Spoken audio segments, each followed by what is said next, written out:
Hello student, good morning बेटा। अभी accounts का बेसिक टर्म चल रहा है। अब बेसिक टर्म का आज पार्ट 5 है और इसमें आपको मैं 2 वर्ड बताऊंगा। ठीक है, इससे पहले हमने आपको काफ़ी सारी बता दिया था। ठीक है, आज मैं 2 वर्ड स्टार्ट करूंगा, bill receivable as well as bills payable. ये होता है क्या, पहले आप समझ लीजिए।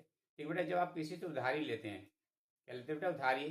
एक तो होता है कि भाई ठीक है, आपका कोई साइन नहीं लेता, बस ऐसे ही लिख देता है कि भैया ठीक है आपको 5,000 रुपये देने, 10 रुपये देने, ऐसे कुछ कर देते हैं। लेकिन सपोज कि बाद में वो रिफ्यूज कर जाते, भैया ठीक है मुझे आपको कुछ पैसे नहीं देने, तब क्या करोगे? कुछ तो नहीं कर सकते ना, क्योंकि आपके पास कोई प्रूफ नहीं, डोंट हैव ए प्रूफ। तो उस केस में क्या होता है कि जब भी आप किसी से कुछ पैसे लेने होते हैं या माल बेचते हैं, अब क्या कर लेते हैं, डॉक्यूमेंट्स लिखते हैं। ठीक है, उन डॉक्यूमेंट्स में आपका भी साइन होता है और जिसको देना उसका भी साइन होता है, जिसको टेक्निकल वर्ड में बोलते हैं बिल रिसीवेबल। मतलब उस लिखे हुए डॉक्यूमेंट्स को हम क्या बोलते हैं, बिल रिसीवेबल। और मान के चलिए जे उधारी नहीं लेते हैं, सॉरी क्या बोलते हैं, लिखित में तो साइन नहीं करवाते हैं, क्लियर है। तो उसके बाद आपको पैसे लेने रहते हैं, तो उस बंदे को हम क्या बोलते हैं, डेटर्स बोलते हैं। फिर से रिपीट कर रहा हूँ, ध्यान से देखिए। जिसको आपने कुछ पैसे दिए हैं और आपको लेने, या किसी को उधारी में माल दिया है, आपको क्या करने, पैसे लेने हैं, क्लियर है। लेकिन आपने कोई रिटर्न से प्रूफ नहीं लिया, उससे कोई साइन नहीं करवाया, तो उसको टेक्निकल वर्ड में क्या बोलेंगे, डेटर्स बोलेंगे, क्लियर है।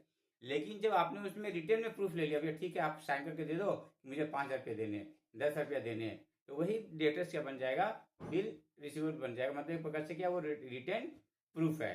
तो लेने वालों के लिए हम क्या बोलेंगे, बिल रिसीवेबल। और जो वही डॉक्यूमेंट जो बंदा देगा, मतलब जिसके पास पैसे देने हैं, उसके पास वही डॉक्यूमेंट्स क्या माना जाएगा, बिल्स पेबल माना। जैसे फॉर एग्जाम्पल मैं हूँ, ठीक है ना, मैं स्टूडेंट के लिए क्या हूँ, टीचर हूँ, और वही अपने बच्चों के लिए क्या हूँ, पेरेंट्स हूँ। ठीक है बेटा, पापा हूँ, ये होगा ना, क्लियर है। वही चीज यहाँ भी हो रहा है, डॉक्यूमेंट सेम है। क्या बेटा, डॉक्यूमेंट सेम है।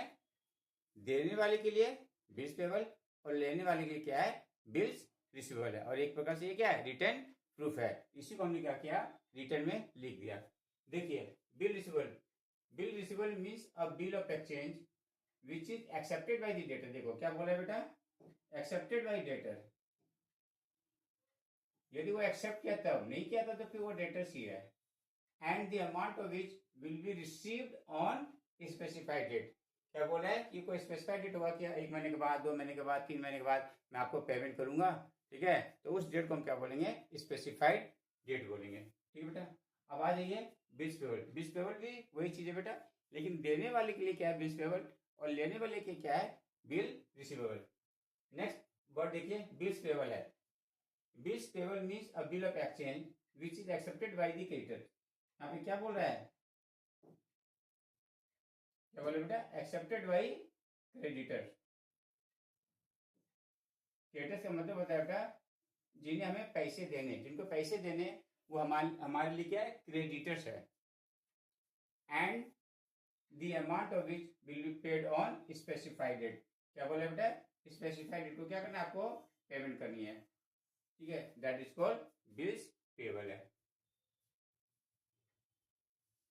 ठीक बेटा, तो ये मैंने आपको क्या किया बेटा, आज मैंने 2 वर्ड आपको बता दिया, bill receivable as well as bills payable. मैं इससे धीरे धीरे करके क्या करूंगा बेटा, पढ़ाऊंगा, क्योंकि अभी ट्वेल्थ में ज़्यादा करने से क्या होगा, आप लोगों को ही कन्फ्यूजन होगी, इसलिए मजे मजे में करेंगे। ठीक है, कोई टेंशन नहीं है। ठीक बेटा, ओके स्टूडेंट, थैंक यू।